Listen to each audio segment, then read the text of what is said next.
What is German in design? So it was not our idea to talk about this. It was a question. It was a question from Korea when we had the Dieter Rams exhibition that they told us, couldn't you make a teaching about German design? We said, okay, we will try to figure out, is there any tradition about this? But first of all, let me congratulate you for your wonderful taste in this building. The pictograms at the toilets are original Otto Isiah. Okay. That's fantastic, yeah. And normally it's copies or other things, but you have the right view. I want to show you some pictures, and I brought you two things from our collection. Maybe you know it if you see one of this wonderful foot. It's a little bit elder now, and it is a famous juicer from Mr. Philip Stark. So the citron juicer he designed in 1990. And this juicer was very well known because it don't works. If you try to press a citron here, you will have the citron everywhere in your kitchen, but not in the glass. And this is a little bit the problem of it, but it looks fantastic.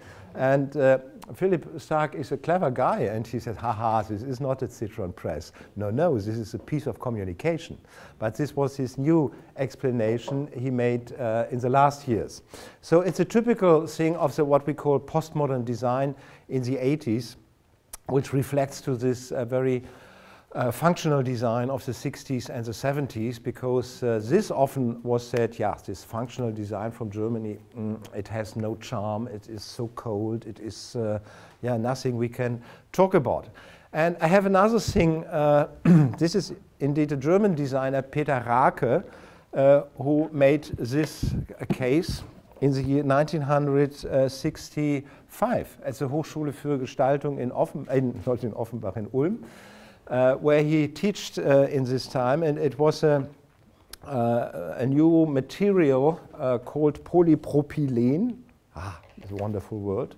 Polypropylene is this very hard plastic, and they asked him, can you produce anything from this? And he said, okay, I will try to make a little case. And this case I like very much because he is very functional. You see, it's not heavy, it's easy, it was very cheap, it cost 5 marks when it was produced in the 70s. And you see the inside volume is nearly the same as the outside volume, so you don't have to carry a big bag, but you can use it perfectly. And another thing is that this bag will never be stolen, because everyone is thinking, ugh, what an ugly red Hilti box he's going with this, and you can have millions here inside, and no one in the train will steal this bag. So I don't have the millions, but I used it for years, and it was never stolen. Another thing is, if you have an accident by car, you can also use it as a warning element. Or if it's raining, you can use it as an umbrella because it's plastic or whatever. And at last, it is also very emotional because it's red here. And I like it because of this. And it's also semantic. If you really have a look, what is this? This is the logo of the baggage claim from the airport. You see, the logo will become the product. That's a very tricky thing what he was doing. So just for these two positions to show what can product design be in the last years, let us have a look about this funny country we are talking about, and it explains a lot if you see that Germany was always in the center of Europe. And this means that it had a lot of influences from other cultures in all centuries. And this, I think, much more as many other European countries. And the German socialist, not. Yes, thanks a lot. Wolfgang Welsch, he has a theory of the transculturality, that he says all different cultures are not separated. They all influence each other. And this is a very old and long process as have been. And especially in Germany, you see that different cultures were coming together in this country. You have this Catholic picture culture in the south. Catholic religion was also very orientated in pictures. The picture was a holy element in the church. On the other side, you have the Protestant part in the north and east of Germany. And the Protestant is a non-picture culture. It's a culture of the word, of the texts. And you have the Jewish culture all over here, especially even in Eastern Europe, which was also a non-picture culture in this way. And you have two other ones which have not very strong influence. You have the Orthodox and the Muslim. Muslim was coming till Vienna in the last century, so there is an influence, and one influence was the coffee, of course. Yeah. So this was a matter where we had to make coffee machines here. So you see, Germany is in a mix of these different cultures, and this was very, very important for this mentality because it brought in a lot of new ideas and different things coming together. For an example, see this typical Catholic church. This is Maria della Scala in Rome, beginning of the 17th century. So you see this typical Baroque church with all these designs, with the holy people, with the pictures and so on. And then see on the other side a typical Predigerkirche in Zurich, at the same time also in the 17th century. And I think it tells a lot because the church is just a meeting point of the Protestant people. Protestants have a direct line to God. The Catholics have a way through the church. So they have the church is helping, and the church on the other side said, mistake, don't do this. So the church is the big mother, the Pope, and all of this. This is not in Protestant. Protestants are self-responsible. There is no one who helps, but no one who gives you any other things. So this is a very different mentality, and you see that these different mentalities were coming by the centuries together in this country. The problem of design begins in the 19th century when you have this background of Renaissance, you have the background of that people try to make the world by themselves. And now you have the industry, you have the machine in the beginning of the 19th century, starting in England, of course. And you have two very important German theoreticians. This one was Carl Friedrich Schinkel, the architect who visited England and studied this new system of machine producing. And he was thinking about chairs which is not traditional, which not shows like a Baroque chair or another chair, to make very simple chairs that can be produced by a machine. Or this is by metal, and it is connected by screws and other things.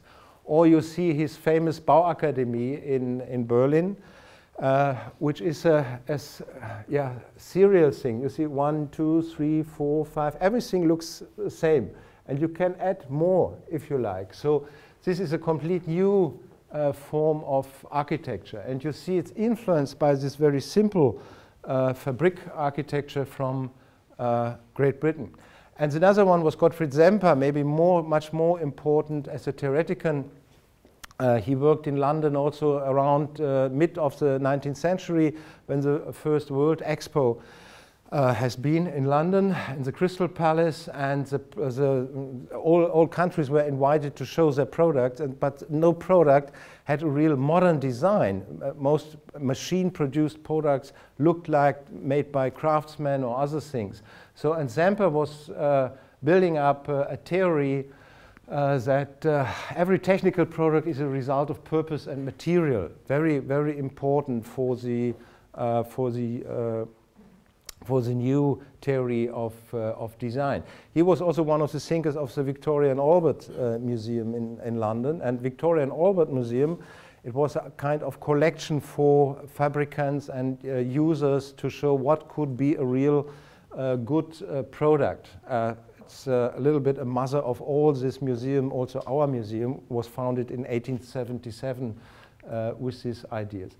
And you see the first really industrial product and international product, this was the tonnet chair. The tonnet chair at the end of the 50s produced this, had no historical relation. This is just function. This is just made for sitting on this, and you see it's from very few parts. You could send it simply all over the world. So the tonnet chair was one of the first global products, and you see in pictures, you see in here with Lenin in Russia during the revolution, and you also see it in China as a photographer who was using this tonnet chair. The tonnet chair was produced 50 million copies till the 30s of the 20th century. And this tonnet chair was reflecting on a principle that was coming from France, from the Gothic churches. The Gothic church is a construction of very small stones. It is not big walls. It is very small and opened with big windows in this, because the Gothic church or cathedral wanted to have the light inside. The light played an important role. And this is the same construction later was made by steel with the Eiffel Tower. And you see the same construction is here with these chairs, with the wooden tonnets, and later with this tubular steel. Yeah, the machine was coming in. I think the Germans like the machine. I don't know why, but machine plays a very important role here. It's maybe the only country who makes a pop stars Kraftwerk, which makes this machine people. But another thing was very important around 1900. It was a reform movement. It was very strong in Central Europe, but also in the Nordic countries, and it was a reaction to this industrialization. You have to see that these cities in the second half of the 19th century had very bad hygienical conditions, and also the workers had to work a lot and were very badly paid. So the social situation end of the 19th century was very badly. And there was a youth movement in these times, what we also later call also Jugendstil and other things, but it was not only this decorative Jugendstil, it was back to the nature. So the young people were going out of these dirty cities to the nature.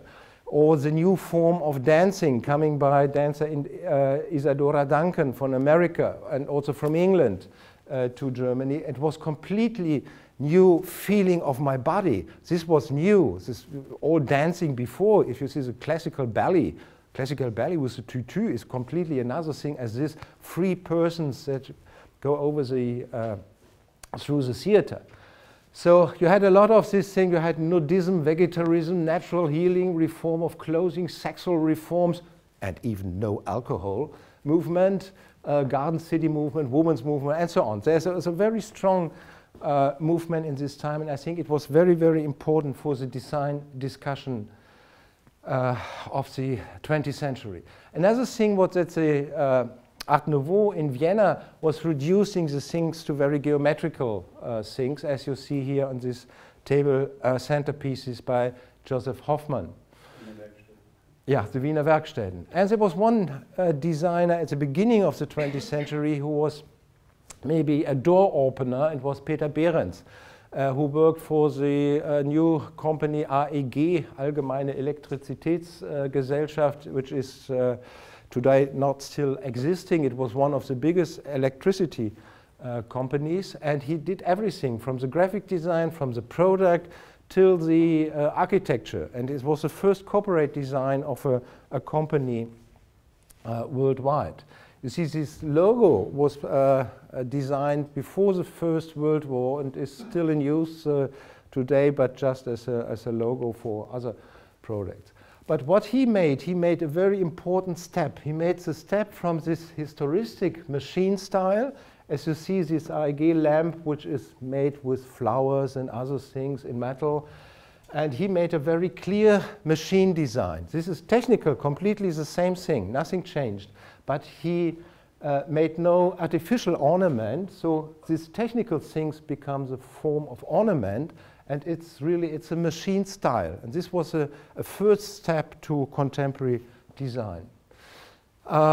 Very important influence from Russia. The Russian constructivism in the beginning of the 20th century played a great role for German graphic design and architecture and product design. So you see this famous poster by L. Lissitzky, Beat the Whites by the Red Wedge, which was made during the Civil War in Russia after the revolution. And this is one of the first pictures without any realistical thing.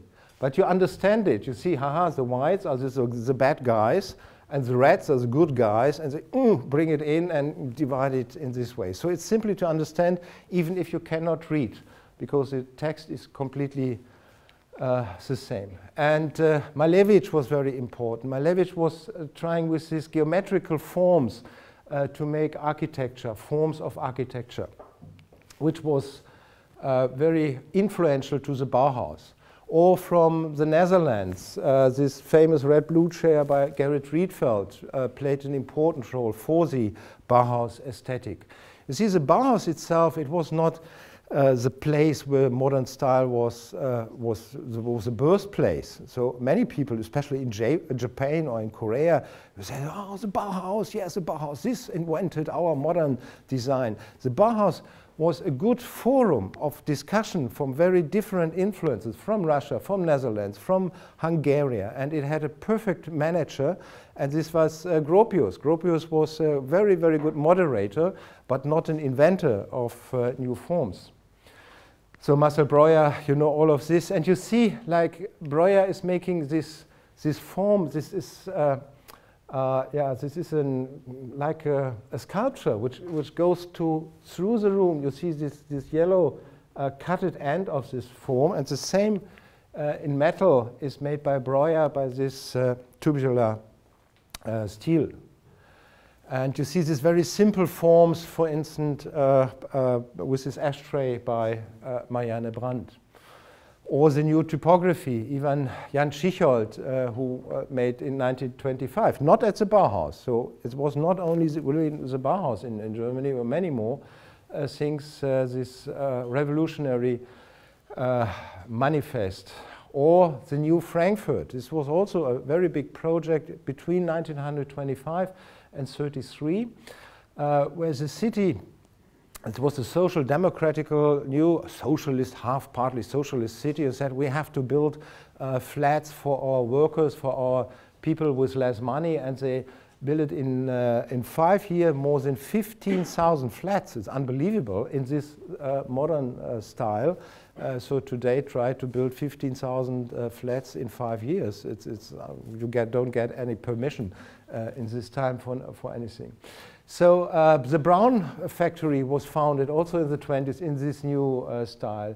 They made an exhibition where they brought together new chairs and new art. And they said the visitors were asked to sit through the chairs to try it out, not only to look, but also to try how comfortable they are. They made a completely new graphic design for the city. This was a CD of the city of Frankfurt. And they made a very, very important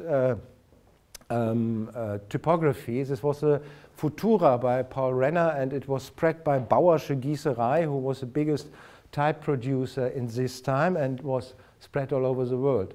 So you see the new typography in this. The Frankfurt kitchen was also one thing. It's a form of Taylorism in the house. So this new kitchen was made very small, very functional.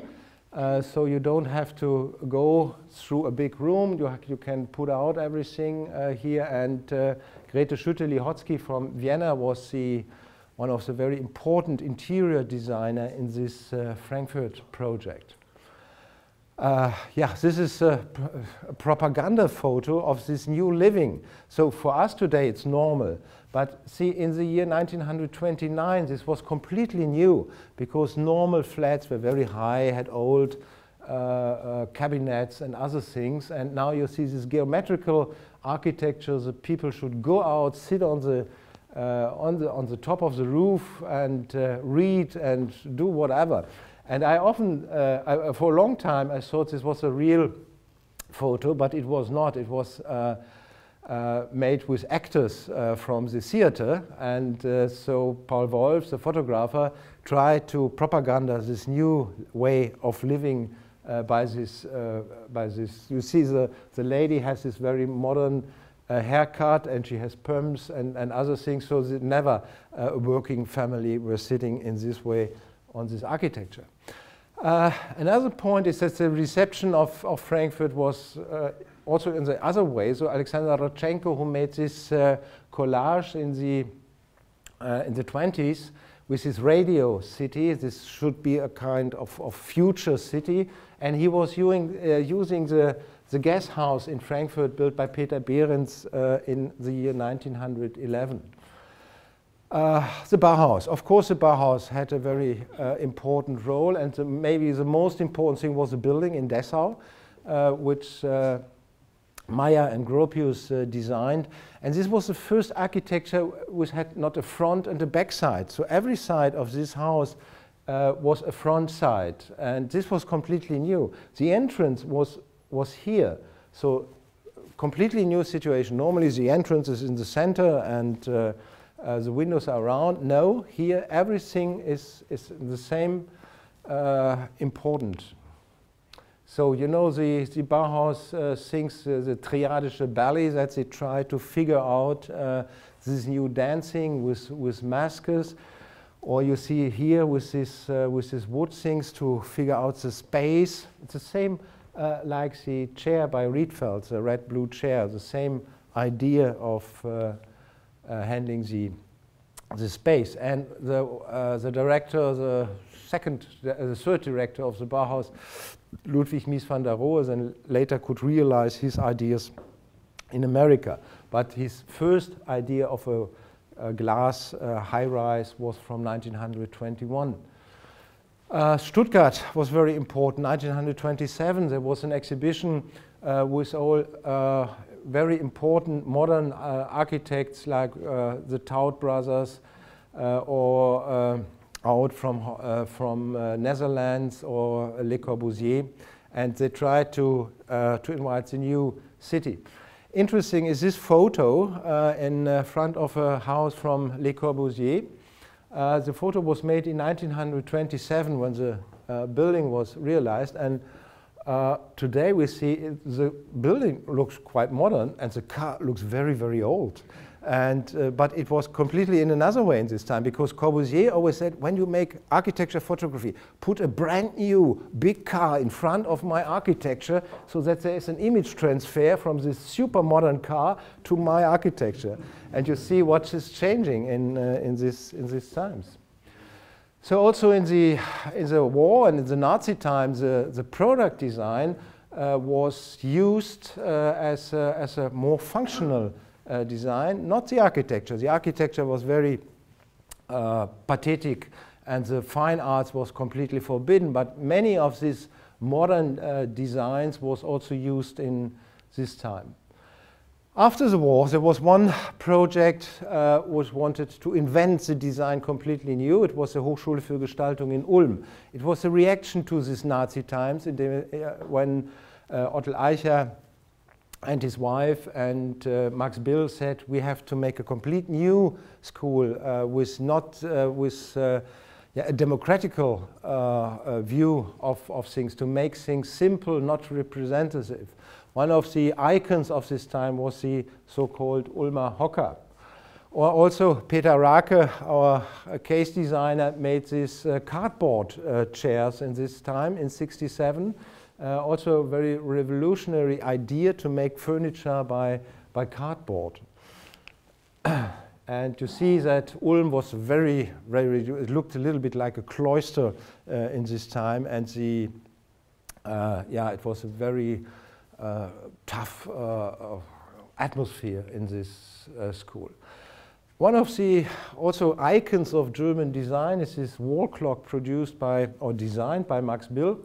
When I say German design, I mean all the middle of Europe, even Scandinavia and Switzerland, of course. It was one of the very important typography. Swiss typography was in the Second World War developed more, but it was coming from Germany, of course. And Max Bill was a Swiss designer, but had very big influence to Ulm. And if you see this watch, this clock, this wall clock, it's made extremely simple. So it's made by the golden section. You have the relation between the big and the small one is nearly the same as the golden section. And you just have three elements. You have a circle, you have a line, and that's all. And the logo Junghans. And just with these three elements, he made this wonderful clock. You see it's exactly here where these things are coming together, and it's produced till today. And from 1957, you can have it in a good way in your home till today. It's a kind. By the way, was also a Bauhaus student. He was a Bauhaus student, and at first he tried to make the new Bauhaus in Ulm, which made a long discussion and a long struggle. And at last he had to leave Ulm because the younger professor said, no, we don't want to make a Bauhaus again, we want to make a new thing. But see some other things, this car design was very new because it was a form of a car. This was later made by Renault Espace, and there was a very famous student, Michael Conrad, but I think it was another one, wasn't it? I never studied. But you see, it was a good idea, but it was not a real design because they could not develop. It was a school. They made the concept, but not the real design. The real design was made later by Renault, for instance. One of the very important German designers and designers at Ulm was, of course, Otto Isiah, who was very in this tradition of a clear design, became famous for his design for the Olympic Games in Munich, 72.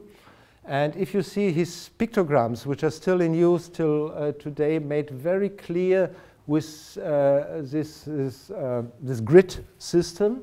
And it's just 1, 2, 3 different levels where you construct all these pictograms. Yeah, this is a famous one you find also here at the toilets, and I think it's wonderful because the mini time in the 70s, in the late 60s when it was designed. But you see that also young German artists like Tatyana Doll is working with this logo or pictograms in her paintings, and he makes wonderful paintings of such an individual. You see he is devastated, and you really see this poor guy who is going with all the hard work. So by this you see the influence of this design was very widespread.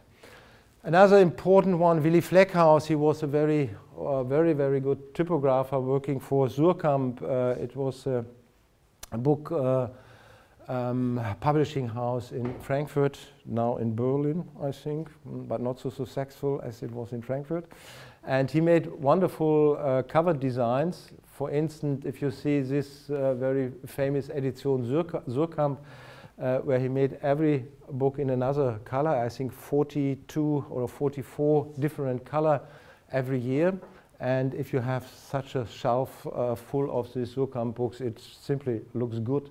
It was made from 63 to 2004 without any change in the design. So it's nearly 40 years. And I think these long-term designs play a very important role.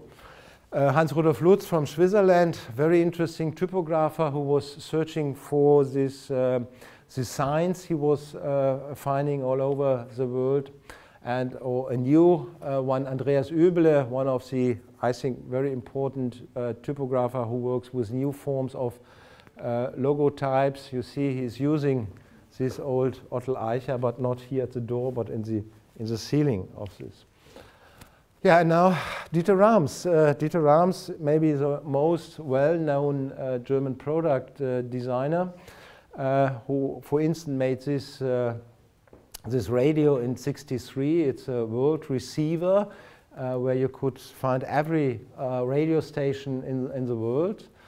And if we just have a look of this aesthetics of Brown design, it is very reduced. You see that the screws here have a form of ornament in this shaver. There is no ornament made inside the metal. It's simply the screws that makes the ornament. And these very reduced things, I think, is very, very difficult to make. Leonardo da Vinci said, the most sophisticated is a simple thing. And I think that is also, everyone who is working in design knows how difficult it is to make the things simple. So this was the first wall HiFi from Rams. This was the first high-tech HiFi they made in '65. It was one of the most expensive HiFi things. It cost 15,000 German marks. It was the price of a Mercedes-Benz. But they never earned money with this because it was too less. Or you see here, this was more successful. And very successful. He was also working for Witzö, for another company, and making this shelving system.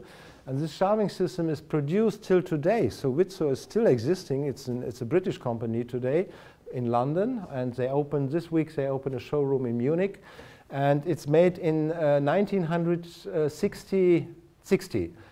So it's more than 50 years old now. And you see it still works.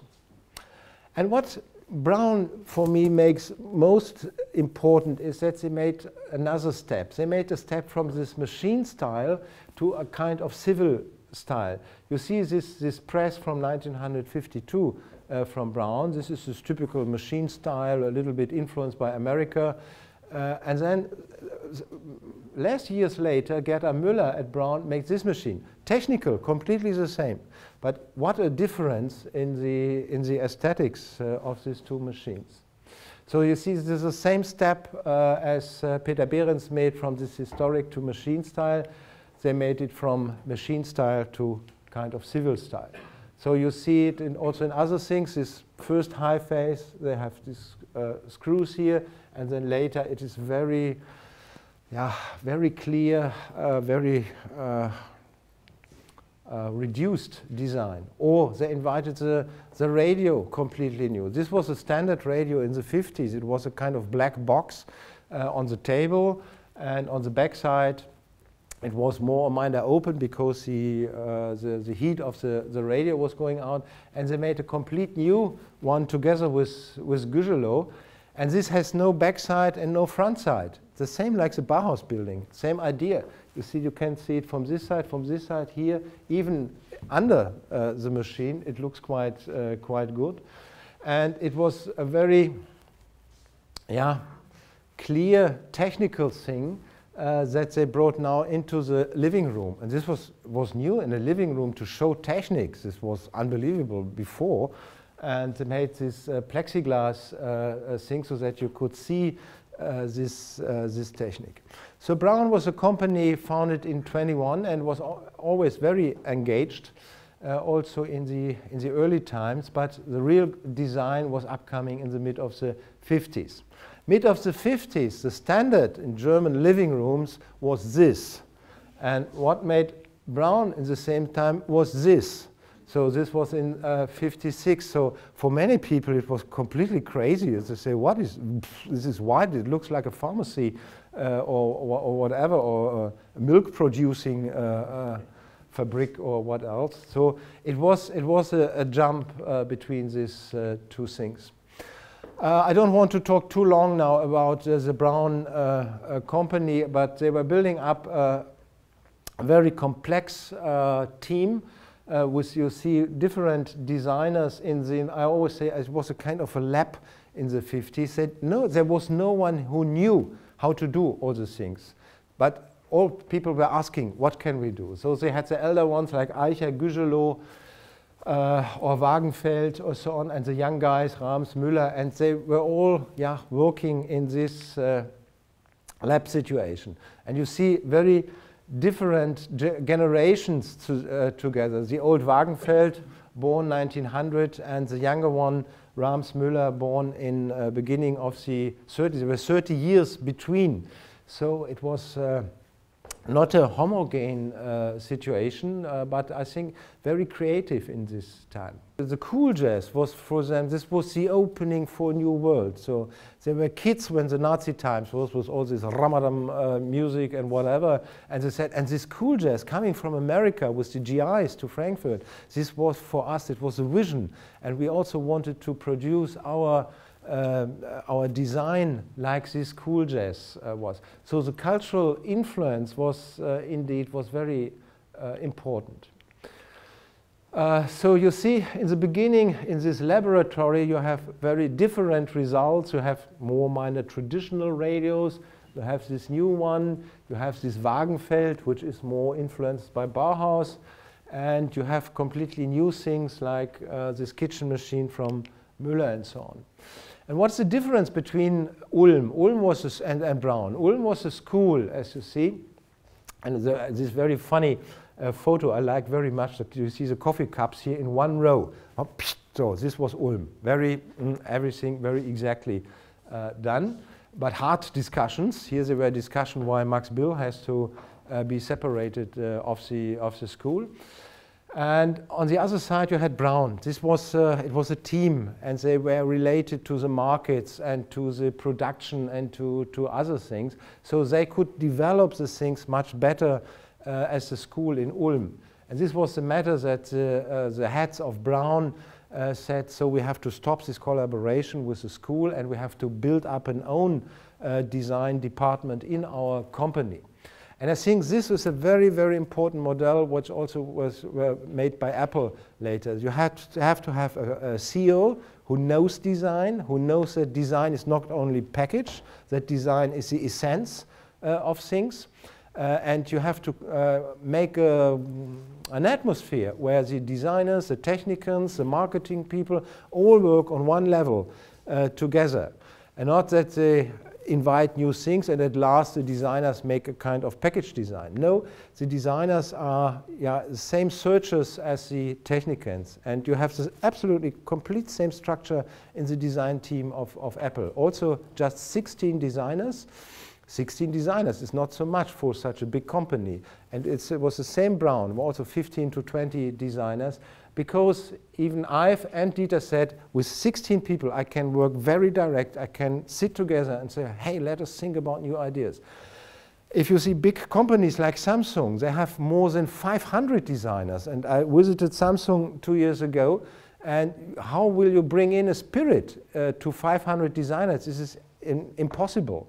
So Samsung is completely different. Samsung is doing everything. Samsung making refrigerator, telephones, TVs, even atomic power stations. So everything is done by this huge company. And Braun and Apple, they were reduced to their specialities. So Apple was just producing 4 different products in the 2000s. But this process was very good developed. So they worked like architects, starting with sketches.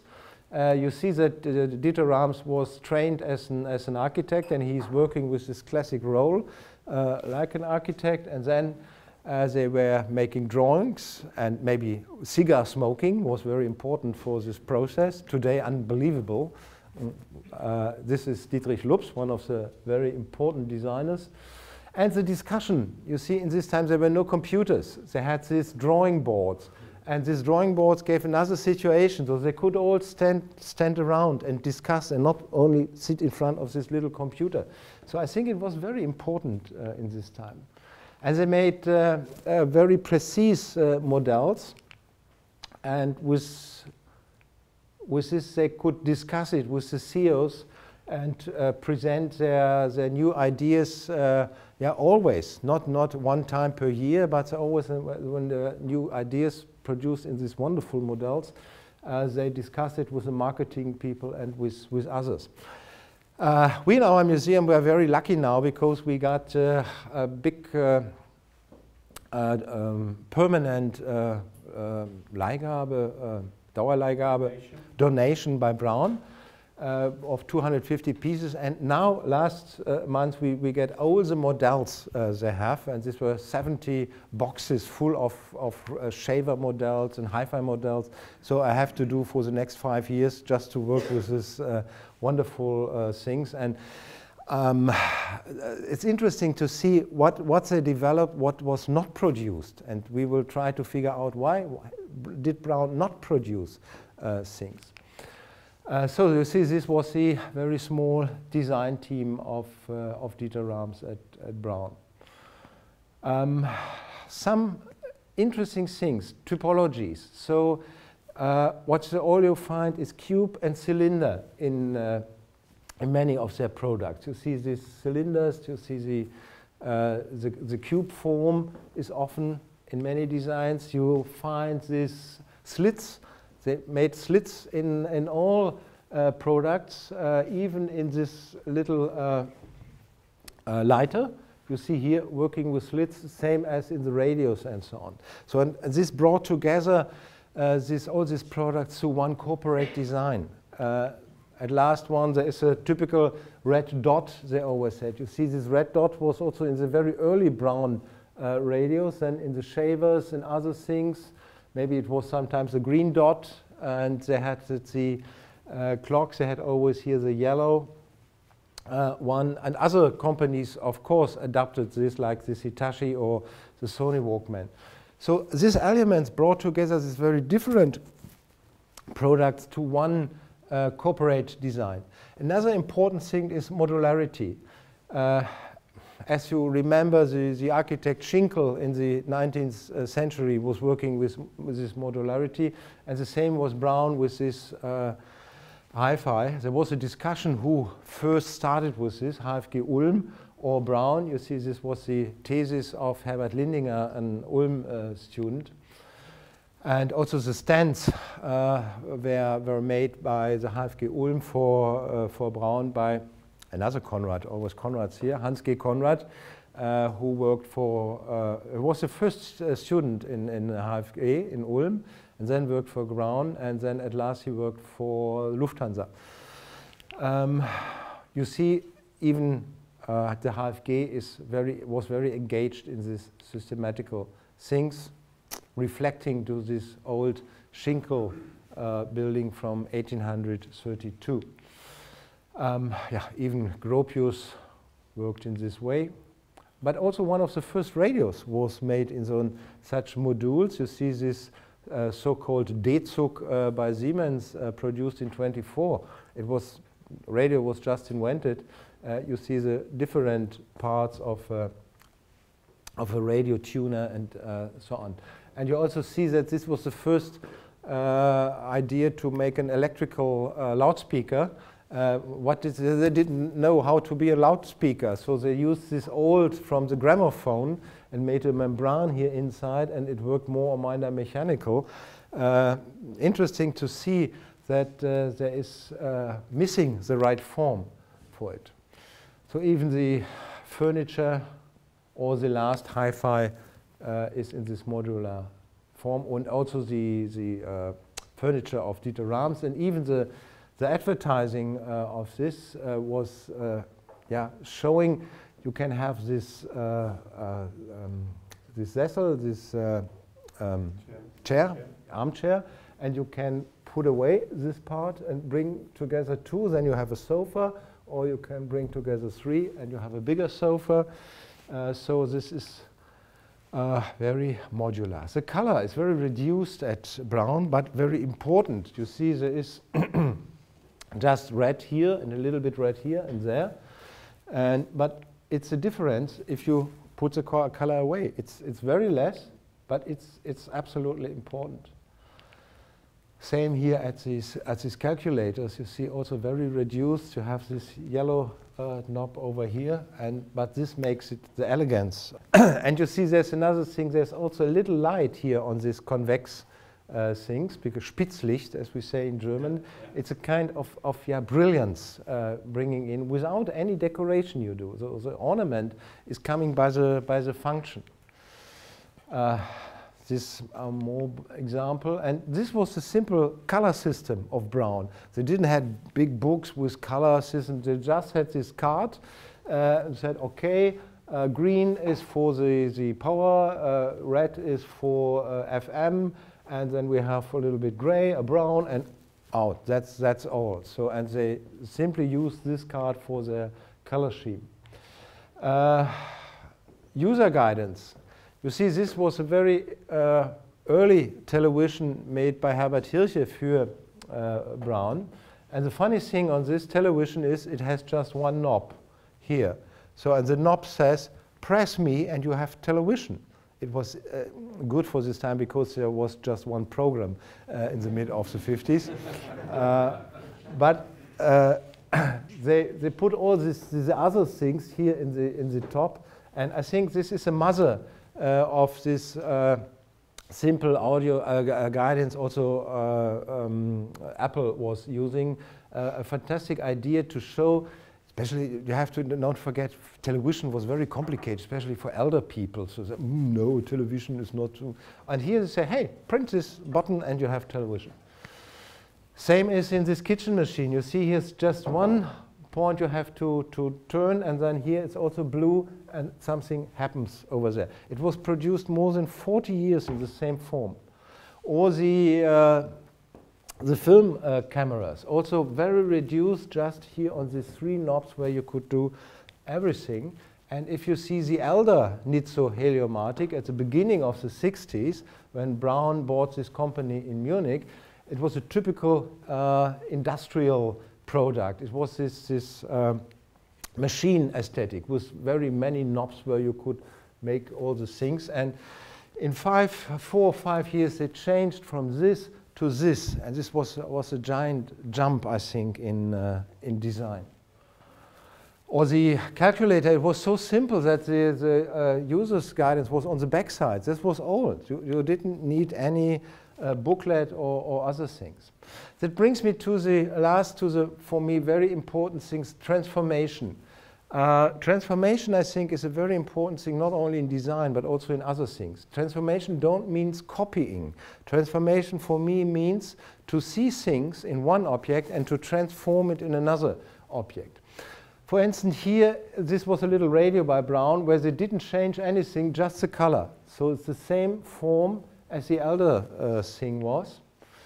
And you see all these concave knobs. They used in many different things. So the first one was here in this kitchen machine in 57, and they used it then in many other of the products. And the same was with the convex knobs. They made it in the HiFi, in the Regie, and in the calculator. And the discussion is, what was first, the HiFi or the calculator? I think the HiFi was first. And then they said, oh, interesting knobs. They transformed it to the calculator, because the first calculator didn't have this knobs. They had the concave form. Yeah, you see it again. Or for instance, here, this was the turnaround at the old camera, and Dieter is using this in his radio. He made it better here. You see, this is the same idea, but it made it better. And I asked him, I said, Dieter, did you transform it from the camera? No, no. No, never. No designer said that he is doing, but many designers work in this way. This is a small path between copying and really transforming. Another example, and I see also, you see the father of the other thing, or then later Bang & Olufsen, who adopted this Brown, or Naoto Fukasawa with this, see? Or for instance, I found this one, there's a Weber grill, and the Weber company was producing boys at first. And then someone was coming to the idea, maybe we can make this thing to a grill. And that's interesting, yeah. I think there is a lot of potential. You don't have to invite the world new. You cannot make so many new things, really new things. But to see this potential of transforming, I think is very important. So the home button, yeah, as we have seen at the here was then transformed to other things. And at last, the point is the attitude. The Brown is not a question of form, or you cannot copy or so, but you can understand the attitude. And I think there are 3 contemporary designers, and all of them say that Dieter Rams was for them very important. This is Jasper Morrison, this is Naoto Fukasawa, of course, and maybe not at last Johnny Ive. And he made, and his first Apple, he made this wonderful reference, and when he made the calculator of this inside the new iPhone, and Dieter loved it very much. He said, it's a compliment of my work, and this was also the idea of Johnny Ive. So Dieter Rams worked 40 years for Brown, and at last he brought together his what he learned in this time to 10 principles. So principle means it is not Gebrauchsanweisung, not user's guide, but it gives you ideas how you can design. So good design should always be really innovative, not a copy of we say alter Wein in neuen Schläuchen, so just to change the form, but the same thing is inside. Good design makes a product really useful, is aesthetic, makes a product understandable, so it should explain itself. It is honest and it's unobtrusive, it's long-lasting, it's through down to the last detail, and environmentally friendly, and this he said in the early 80s. And this most interesting sense, good design is as little design as possible. Most people say, oh, design, as little design, you have to make it mine. But this really is the point, to make the thing so simple as possible as it works. So we try with our foundation to bring these ideas to young designers, and we will make programs in the next years how we can bring Dieter's experience of his long life also to young designers. We made an exhibition about this in Japan and in Frankfurt, and we were completely surprised that it was so successful. It was not only in Frankfurt, Japan, but it was also the Design Museum London wanted to show it. In Korea it was shown, and at last in San Francisco at the MoMA with more than 200,000 visitors here. It was completely crazy in California. And I think it shows that what we call German design don't mean national thinking. That's not the point. The point is to find a way of designing which is good for the future, which brings good products, less but better, to more and more people, because you see these BRIC states, 3 billion new consumers are coming up. Brazil is a very strong country. Next year, I've seen many of you are coming from Brazil. Next year, we will show an exhibition with Brazilian graphic designer Alexander Wollner. He's an elder statesman of graphic design in Brazil. He trained in HFG Ulm and completely unknown in Germany. And so we will try to show this very important designer end of the year in one of our exhibitions. So when I say German design, I don't mean that we are the Germans, we know everything. That's not the point. The point is that how to bring these cultural things together, and Germany maybe is one example how it worked and maybe how it could work in the future. And I'm very sure that these cultural exchanges will be very, very important, not only in design, but in other things too. Thank you very much.